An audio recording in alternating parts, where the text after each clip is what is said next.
নজর রাখবো পরবর্তী সংবাদে। গোষ্ঠী সংঘর্ষের জেরে আহত হয়েছে 8 জন। যে অভিযোগ পাওয়া গেছে যে দুষ্কৃতিকারীদের মারধরের কারণে মহিলা সহ 8 জন গুরুতরভাবে আঘাতপ্রাপ্ত হয়েছে, তাদেরকে হাসপাতালে নিয়ে যাওয়া হয়েছে।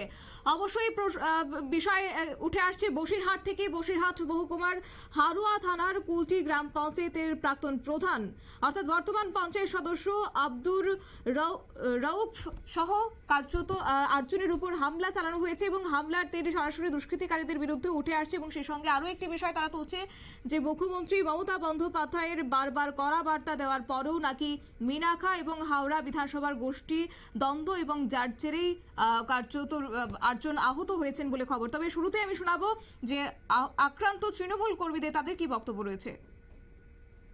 আপনাদেরকে কারা মেরেছে এবং কেন মেরেছে? আমরা লকেট বাজারে 4 থেকে 5 জনা বসে চা খাচ্ছিলাম। হঠাৎ মৃত্যুঞ্জয় মণ্ডলের নেতৃত্বে ব্রাহ্মণচক, মাকলা, কামারগাতি, ঘোষপুর, কুলডি কিছু বেশ 30 থেকে 35টা ছেলে হঠাৎ এসে পরিকল্পিতভাবে আমাদেরকে লাঠি, রড ও হাতুড়ি দিয়ে উল্টো পাল্টা মারধর। আমার বর্তমানে এক্ষুনি 3 থেকে 4 জায়গায় ভেঙে গেছে। এই হাতটা এখনো বেঁকে আছে, ভেঙে পড়ে আছে। আমি পড়ে শুয়ে পড়েছি, তবু তারই উপরে মারধর বা ভাঙচুর করেছে। মৃত্যুঞ্জয় মণ্ডলটাকে? মৃত্যুঞ্জয় মণ্ডল হচ্ছে আমাদের মিনাখা বিধানসভার বিধায়িকা স্বামী। আচ্ছা, বর্তমান জেলা পরিষদের সদস্য। আপনাদের নেতৃত্বেই মেরেছে। আপনাদের কতজনকে মেরেছে? আমাদের 5 থেকে 6 জনকে মেরেছে। আমরা বসে চা খাচ্ছিলাম আর দোকানে। আপনারা কার লোক? আমরা আব্দুল খালেক মোল্লার লোক ও ফরিদ জমাদ্দারের লোক। আর এখন কোথায় এসেছেন? আমরা এসেছি হারোয়া স্বাস্থ্য কেন্দ্রে। থানা অভিযোগ করবেন? থানায় অভিযুক্ত করব ও যারা দোষী তাদের উপযুক্ত শাস্তি হোক, এই আমরা প্রশাসনের কাছে আবেদন জানাচ্ছি। আপনার নাম?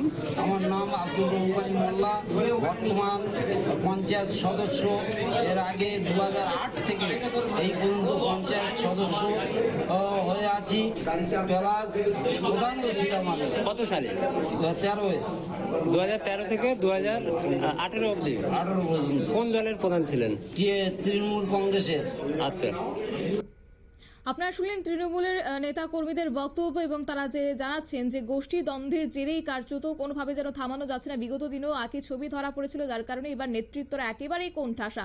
তৃণমূল পঞ্চায়েতের সদস্য আব্দুর রউফ মোল্লা এবং তার ছেলে মিলন মোল্লার অবস্থা নাকি খুবই আশঙ্কাজনক। তাদেরকে কলকাতা আরজি করে স্থানান্তরিত করা হয়েছে। অন্যদিকে আরো একটি সূত্র বলছে যে আক্রান্ত তৃণমূল পঞ্চায়েত সদস্য আব্দুর রউফ মোল্লা তিনি জানিয়েছেন যে তিনি ব্লক সভাপতি ফরিদ জামাদার এবং তৃণমূলের হারোয়ার যুব সভাপতি খালেক মোল্লার অনুগামী এবং হঠাৎ করে তাদেরকে সন্ধ্যা নাগাদ তারা যখন চায়ের দোকানে বসে চা খাচ্ছিল তারপরই নাকি কিছু দুষ্কৃতিকারীরা তাদের উপর হামলা চালিয়েছে এবং সেই সঙ্গে দুষ্কৃতিকারীদের হাতে লোহার রড, হাতুড়ি, লাঠি সাটা নিয়ে নাকি তাদের উপর চড়াও হয়েছে। এই অভিযোগটা আজকে করেছে তৃণমূলের কর্মী সমর্থকরা। তবে এই বিষয়কে কেন্দ্র করে বিজেপি কর্মীদের কি বক্তব্য রয়েছে, কি জানাচ্ছেন তারা, শুনুন। দেখুন, একদিকে যখন মাননীয় মুখ্যমন্ত্রী সাংগঠনিক সভা থেকে দাঁড়িয়ে বাংলায় বিজেপির আয়ু নির্ধারণ করছেন, ঠিক সেই দিনই কাকতালীয়ভাবে তারই দলের এক গোষ্ঠী অপর গোষ্ঠীকে মেরে তাদের আয়ু কেড়ে নিতে চাইছে। এটা অত্যন্ত রূঢ় বাস্তব এই মুহূর্তে পশ্চিমবঙ্গে। গোটা রাজ্য জুড়ে তৃণমূলই মারছে তৃণমূলকে। তৃণমূলের এই যে গোষ্ঠীদ্বন্দ্ব হারোয়ার কুলটিতে হয়েছে, এ অত্যন্ত পুরনো ঘটনা। এ আজ নতুন নয়, দীর্ঘদিন ধরে এখানে তৃণমূল তাদের গোষ্ঠীদ্বন্দ্ব জারি রেখেছে এবং পুলিশ প্রশাসনের একেবারেই ব্যর্থতা যে তারা তৃণমূলের গোষ্ঠীদ্বন্দ্ব থামাতে পারছে না। এখানে কেন্দ্রীয় বাহিনীর প্রয়োজন আছে বলে আমরা মনে করছি, কারণ সামনেই বিধানসভা নির্বাচন।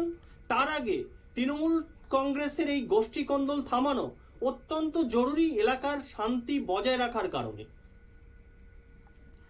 আপনারা শুনলেন বিজেপি নেতার বক্তব্য এবং যে বিষয়ে তারা জানিয়েছেন যে দীর্ঘদিন ধরেই এইরকম গোষ্ঠী দ্বন্দ্ব লেগেই রয়েছে। তারই মধ্যে সামনেই রয়েছে 26-এর বিধানসভা নির্বাচন বাংলা এবং তারই আগে কেন্দ্রীয় বাহিনীর নিরাপত্তার অত্যন্ত প্রয়োজন সেই এলাকায়, এমনটাও জানা যাচ্ছে। এবং 30 থেকে 40 জন দুষ্কৃতিকারী হঠাৎ করেই চায়ের দোকানে যারা বসেছিলেন তাদের উপর চড়াও হয়েছে এবং তারপরেই কার্যত তাদের উপর লাঠি, রড, হাতুড়ি দিয়ে তাদের উপর হামলা চালানো হয়েছে। তারপরে উভয় পক্ষের মধ্যে তুমুল সংঘর্ষ বেঁধে যায় এবং খবর পেয়ে ঘটনাস্থলে পৌঁছায় হারোয়া থানার পুলিশ এবং আহতদের রক্তাক্ত অবস্থায় উদ্ধার করে হারোয়া গ্রামীণ হাসপাতাল এবং মিনাখা গ্রামীণ হাসপাতালে ভর্তি করা হয়েছে। তবে যাই হোক, এই গোষ্ঠী সংঘর্ষের জেরে কিন্তু বিধানসভা নির্বাচনের আগে ফিরে একবার উত্তপ্ত হয়েছে বাংলা এবং দেখা যাক আগামী দিনে কি হয়। কেননা বিজেপির পক্ষ থেকে এই মুহূর্তে দাবি করা হচ্ছে একটা তীব্র চাঞ্চল্যকর পরিস্থিতির সৃষ্টি হয়েছে এবং এই কারণেই কেন্দ্রীয় নিরাপত্তা অত্যন্ত জরুরি বলেও দাবি রাখছে আজকে বাংলার বিজেপি।